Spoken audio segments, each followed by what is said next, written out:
life of backyard chickens. Just doing a little cleanup here, getting ready for the winter. We got the girls here. Come out. It's a little coop I built last year, actually 2 years ago. Let's see if we got any eggs. We got one here. Whoop. One there. And I built this little extension here. So one here, which means the wife picked up the other ones this morning. Usually they'll lay 4 eggs a day. I'm gonna clean this up later, and I'll show you guys what it looks like when it's fully clean. But pretty much that's what it is. That's the coop. It's the backyard coop. Stay tuned for more.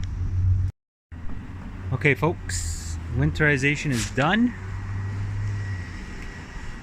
That's what I use for the winter for the chickens. The girls there. They do very well with this in the winter, so I'm not worried about that. Plus, they're insulated in there in their coop as well. They live a good winter, and they lay well for me in the winter, so I can't complain. That's it. That's pretty much it. Homestead life. That's how it is. See you later, girls.